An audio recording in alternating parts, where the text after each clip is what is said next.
Happy New Year, everyone. Happy New Year. Happy New Year. I'm Karah. I'm Ebony from Epic Reads. I'm Emily. From the wonderful book, The Astonishing Color. I appeared out of the book. I stepped the author into of real which life. You flew out of the book, Yeah, I right? flew out of the book. The wonderful author. This is our third episode of Why Not YA, which is kind of astonishing. No. I I see what you did there. Oh, I actually, in my subconscious, I didn't even think it's astonishing. It's the color blue that this is our third episode. Why Not YA? We've had the amazing guest, Julie Murphy. Yeah. Elizabeth Acevedo, who won the National Book Award, Yes. which is the most exciting thing.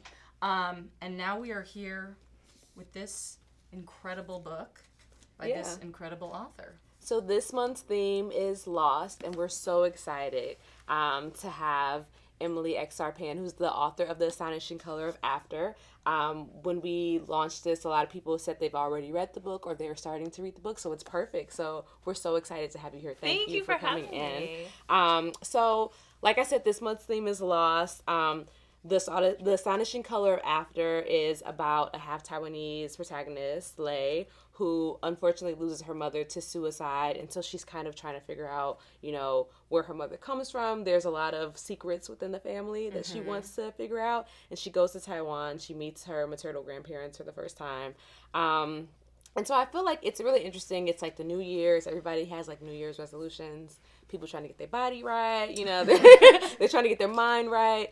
And there's a lot of stigma to like New Year, New You, but I think there is something powerful to kind of using the New Year to reset, to kind of like let go of like things that are weighing you down and to start anew, to start over. And we felt like The Astonishing Color of After was perfect because Lei has to do that. She has to start a new life without her mother. So what we like to do is like to start with a quote. Okay. And so our quote is, there are still things to be worked through. There's no one way to speed through the grief. There's still a mother-shaped hole inside of me. It'll always be there, but maybe it doesn't have to be a deep, dark pit waiting for me to trip and fall. Maybe it can be a vessel, something to hold memories and colors. So I wanted you to kind of talk about why you chose this, because I feel like when it comes to like, I don't know, getting older, there's like this really raw and real turning point in your life where you lose someone or something you love. And, we have like bereavement. It's like if you're in school or if you're at work, you get a couple days and then you have your time to mourn and then you have to go right back to life as normal. And that's really difficult for a lot of people, and it was difficult for Lei. So why did you decide to write a story on grief? I originally set out to just write a story about a family. Okay. So I started this book in 2010, and back then it was like I sort of just needed a mother to be out of the way. It was like nothing poignant about it. I just wanted to have this girl exploring her roots and her connection and the stories of her grandmother, who are actually the stories of my grandmother. Okay. And then in 2014, I lost my aunt to suicide, and the book completely changed at that point. Like before that, I had the mother randomly die from pneumonia, and I wasn't really exploring it. I wasn't really doing the grief aspect justice, and I had rewritten this book so many times. Every time it was like a brand new cast of characters. It was like blank page, start all over, don't look at what I drafted before. So in 2015, when I sat down to rewrite the book from scratch again, looking at the blank page, I didn't know what I meant to do. And the beginning pages kind of poured out of me in this. I was in like a fugue state. And I didn't realize how much I was still grieving and how much I also felt like I almost felt like I wasn't allowed to grieve. Like my family can be very weird about grief. They're very much like, oh, you don't need to take this burden upon yourself. You can, you're not that close to your aunt. Even though of all my aunts and uncles, she was the person I felt closest to because she was one of my few extended family members in the States. Okay. Most other people are all still in Taiwan. Yeah. And so to lose her, I felt like it was like really devastating. It really shook my world, and I couldn't stop thinking about it. So when I sat down to write it, it was this thing that got pulled out of me. It wasn't intentional. And it wasn't until the third draft that I realized I was really talking about a family dealing with depression, dealing with grief. And it took all those drafts for me to embrace it and start to dig into it. So you kind of answered what I was going to ask, but there's I guess an added layer when dealing with suicide, which is that the family and friends are left alive feeling sort of, was there more I could do? And I think especially, it seems right now, the topic of mental health and suicide is very much at the forefront of, I think, many people's minds, if not because there are sort of notable suicide deaths in the past year. I guess for you as a person who dealt with suicide in your own life, but also for the character Lee, or Lay. Is it Lee or Lay to you? I call her Lee. You call her Lee, okay. Yeah. So for Lee, you know, did you consider, and I guess can you talk a little bit about guilt as it pertains to suicide, or feeling like, did I not do enough? Should I have been there? And especially the layer of, you know, Lee who's having this kind of awesome moment while her mother was taking her own life. Mm-hmm. So I don't know if you could talk about guilt a little bit, or... Yeah, I think it's really complicated. I feel like I take issue with any time there's the narrative of, like, we didn't see it coming, right? Like, there are always warning signals if you know how to look for them, but so much gets swept under the rug. As you were saying, there's this stigma, and people are afraid to talk about it. People are afraid to look at it head on, and a lot of the time we might sense that someone around us is suffering, but we don't. We feel like if we don't look too closely at it, it'll go away, or like that's the way to solve the problem. Like, pull yourself up by your bootstraps, right? And so then when someone dies by suicide, it's this intense reckoning for everyone who's left alive. Like, maybe we should have looked at it head on, or maybe we should have had more explicit conversations, or maybe, you know, we were walking on eggshells around this person, and maybe we should have been louder and more vocal, and maybe we could have been less afraid to talk about depression and to talk about suicide ideation. And I think that is an intense regret that a lot of people have. Like, why didn't I just wake up and have the conversation? Like, maybe something could have changed, or maybe we could have sought professional guidance somewhere. Yeah. And I mean, I think the only way that collectively we're going to remedy that is just to, like, have conversations about mental health more often. Totally. Which I think a book like this really enters, and I think it's why it's so important even in fiction to deal with these, especially in fiction, to deal with these themes, because it sort of takes the personal for some people out of it and allows us to talk about it, like, in a, I don't know, in more of a conversational way. Yeah, it's a safe space to have those feelings and to discuss them and connect with them and try to understand how these situations happen and how you would deal with it personally without it directly impacting your actual real life. Yeah. And I think also the process of, like, at least seeing her mother kind of have these moments of, like, oh, she's doing better, she's in a better space, and then she kind of goes right back into this, like, dark space. And just like you said, the idea of, you know, ignoring something when someone's going through something, like not seeing the signs but not really seeing the signs. I feel like it's important to show that when people are going through these things, it doesn't necessarily mean that they're going to be, like, in a funk all the time. You know, like, sometimes they do have moments of, like, happiness, but it doesn't change the fact that if it's not consistent, like, there is help that's needed, and people kind of, like, turn their cheek to it. Right. Or people can be very good at, on the surface level, presenting a very polished, very happy that's exterior. Very true too. Yeah. Absolutely. So to write this book, you took your own journey, like the character in like Lee in the novel.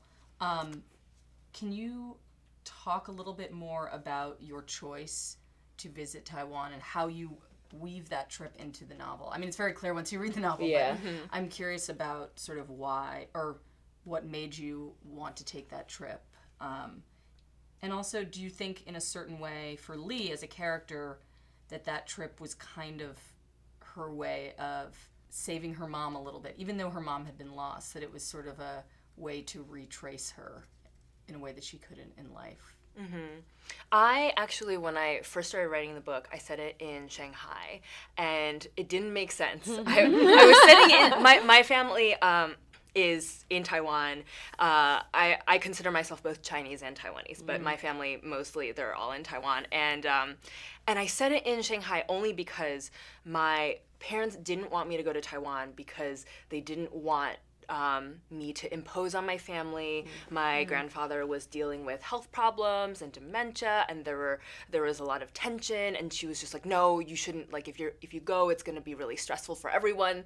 And so I hadn't been to Taiwan since I was a teenager. Like, I hadn't been back in 13 years, and I had studied abroad in Shanghai in college, so I was like, I know the place, and I've gone back multiple times. I feel very comfortable and familiar with it. That's where I'm going to put the book. But I had to have the grandparents jump through all these hoops to end up in Shanghai, and it was like feasible, but like didn't really make sense. And so when I sold the book, and my editor is Taiwanese American, and I was having a conversation with her where I was like, I think it needs to be set in Taiwan, and she was like, well, I wasn't gonna say anything, but yeah, it would probably make more sense. And so then I booked a flight to Taiwan, and for me it was very much a trip of discovery. I felt kind of like Lee because, like, unintentionally so, because she, had never been, she kind of felt like she hadn't been allowed to go her entire life, hadn't been allowed to connect with these experiences, and I felt a little bit like I'd been holding back, and I hadn't seen so many of my family members in almost 13 years. And so much of what happens in Taiwan, in the book is stuff that happened to me and my husband as we were there. So there were like night market interactions where I saw like kids having conversations with their parents, or where some really weird looking guy came up to my husband to be like, oh, are you American? And he looked like he looked so bizarre. He looked like he had like popped out of the bushes and was like covered in dirt. And like I like stole that and put it into the book. And so all these things where I went there knowing that I had all these gaps to fill. I had all this stuff to rewrite, and I wasn't really sure how I would go about doing it. And then I literally stole my own experiences and gave them to Lee, and it felt so perfect. That's beautiful. So another thing that's really interesting about the story is the element of magical realism. So I didn't say this in the beginning, but Lee's mother turns into a bird. And I think for a lot of people, it's like, hence the shirt and the cover. Exactly, a beautiful shirt. So what I discovered was that this concept is steeped in Buddhist religion. This kind of idea of like transforming into a new creature after you. Well, so there's reincarnation, right? Okay, A lot of people are familiar with reincarnation. The mom in the book, I don't actually explicitly have her reincarnate. So I sort of invented the concept of the bird. But what is present in Buddhism is this idea that, at least in in Mahayana Buddhism and the way that I was raised, this idea that after someone passes, there are up to 49 days for them to transition. And the ultimate transition could be reincarnation, or it could be they go to the Buddhist equivalent of the heavens or the Buddhist equivalent of hell. And so the bird, for me, the bird is a way of capturing this idea that the spirit is still in limbo around us, in our tangible world. Still, they're lingering somewhere around us. They're on their way towards their transition, and her mom is struggling to transition because she's still connected. She still feels like she has a message to impart. And Lee senses the presence and very clearly sees the presence of her mom as this bird. So I was bridging a few different ideas. This idea of a bird embodying something spiritual, and then the 49-day Why period is of it limbo. 49 days? Is there a specific reason for that number? I'm just so curious. I feel like there is a specific reason, and that my mom explained it to me, and that I have forgotten. I'll look at that. I'll look it up after that. I was just like, 49 is an interesting number. Yeah, but it's like 7 days.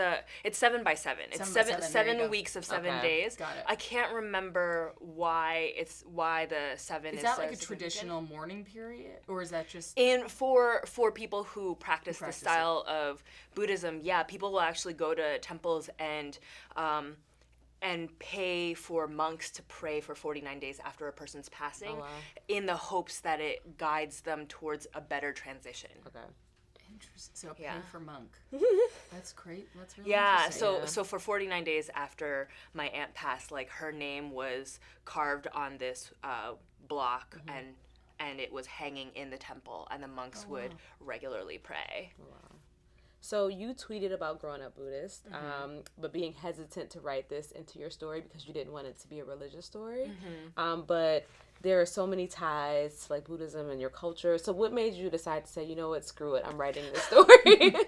I mean, I was hesitant for a lot of reasons. It sort of feels like religious books books with a religious bent don't do as well, and I was worried about alienating readers, and also like I feel like I'm Buddhist the way some people are Christian and go to church like on Christmas and Easter, right, or around those times, and then not so much the rest of the time.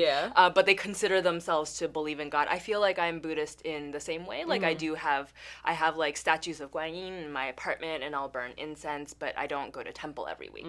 And the reason why I had to write it was because if you go to Taiwan, there are Buddhist temples everywhere. Like you walk down the street, it doesn't matter what religion you are, you're gonna pass like 5 temples on your way to the market. You know, like tiny temples and also big temples, and not just Buddhist temples, but also Taoist temples.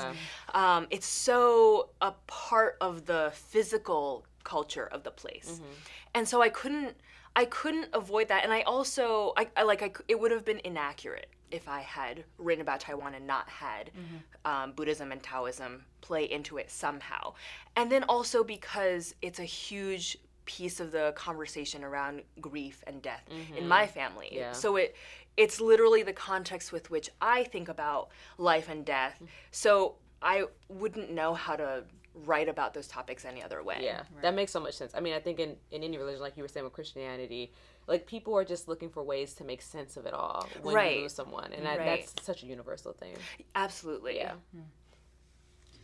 So I guess kind of moving to a different subject, but the one that's very important to the book. You know, Lee is an artist in the book, and I read it as synesthesia, just like knowing what synesthesia is, but how did you decide that Lee would express a lot of her moods and her feelings through color? Like how, like as a theme or as a concept in the book? Because it's so unique, and it really, I don't know, I haven't seen it that much in fiction, so I was wondering where you came up with that. So as I mentioned before, every time I rewrote the book from scratch, it was a completely different cast of characters, including the main character. Oh, wow. The main character was different in every iteration. And so Lee did not come about until I had the version of the book where the mom turns into a bird. And when she arrived in my brain, I was like, she's an artist, and she has so much trouble talking about grief and depression and suicide that the only way for her to contextualize it is to think of things in terms of her art.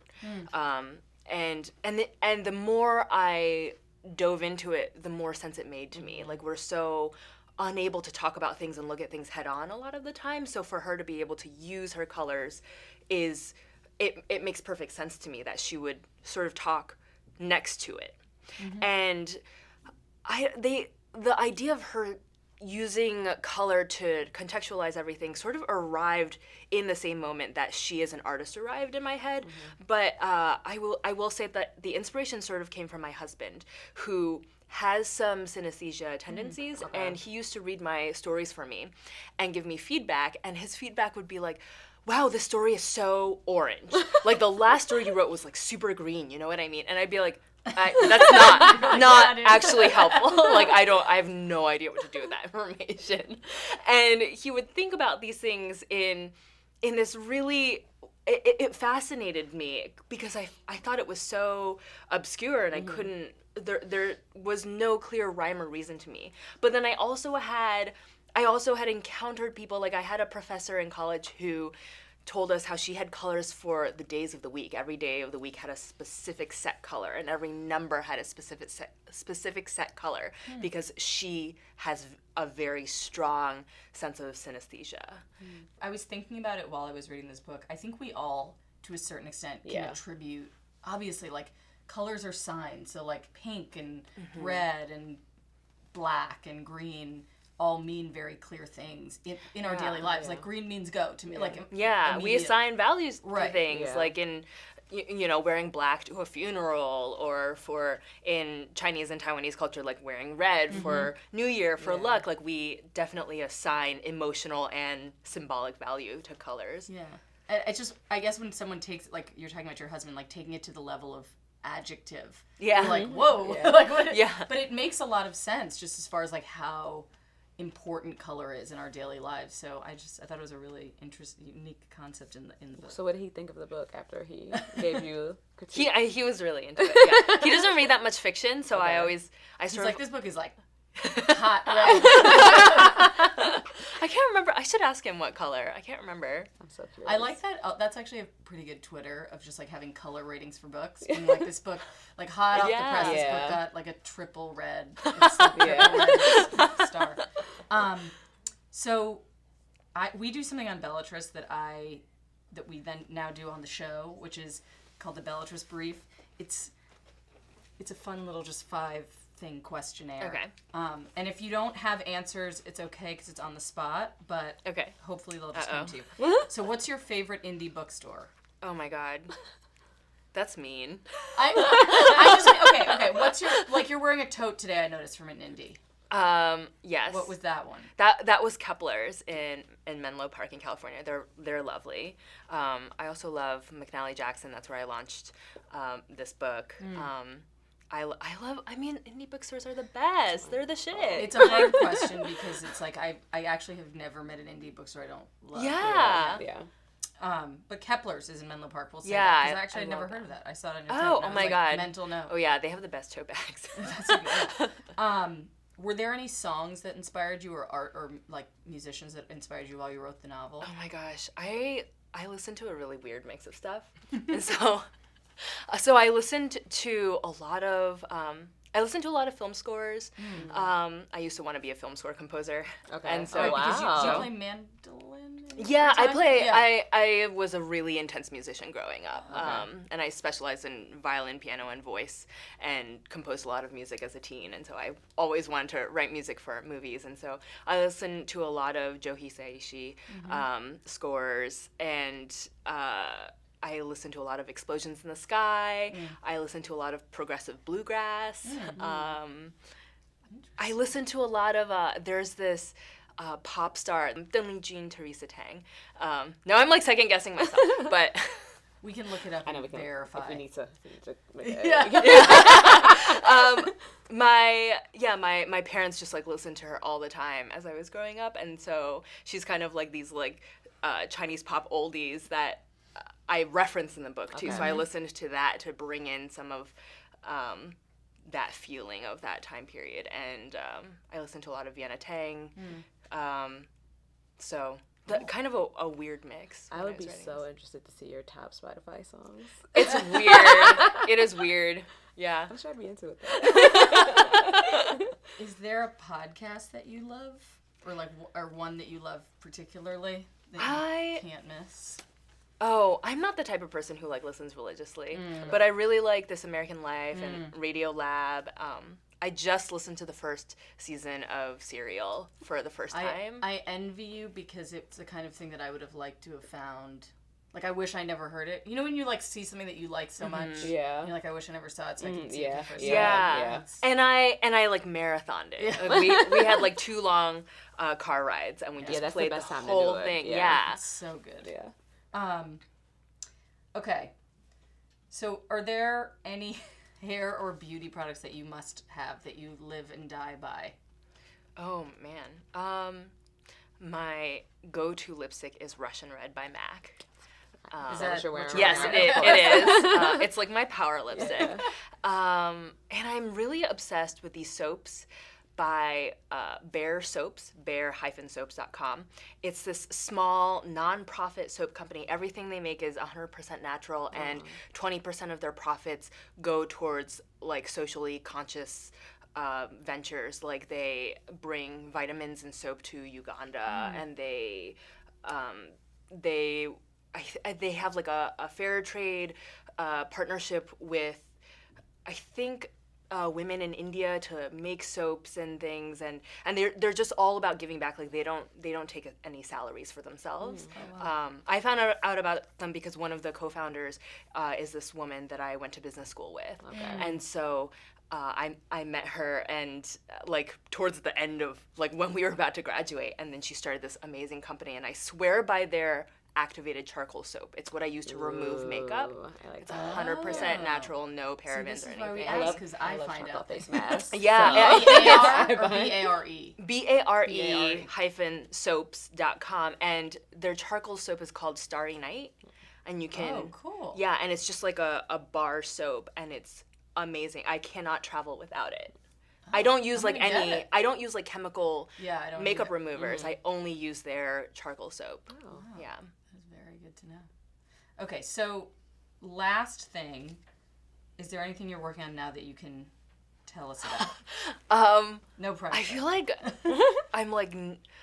I sort of feel like my publisher has been like, you're not really allowed to say anything. But I'm working on a new book about two Asian American teens falling in love. It's kind of a Romeo and Juliet story. There are some magical aspects to it. My brand is like sad and weird and magical. That's a perfect. And so, That's my personal brand. And is there like a place that readers can reach you online? Like, do you have a website or your Are you on Twitter a lot or Instagram? I am. I've been trying to do like I don't believe in dieting, but I do believe in digital dieting. So I've been kind of on like a social media diet where I'm trying not to be inundated all the time. But I am on Twitter and Instagram, EXRPAN. Cool. Is my handle. If you're watching this because one of your friends shared this so graciously, make sure to follow us. And thank you so much for coming in. Make sure to comment to enter to win a signed copy of the book. And thank you for watching, everyone. And thank you for coming guys. here. Thank you so much Thank for you, having me. Emily. This is so Really fun. enjoyed it. This is awesome. Bye. Bye.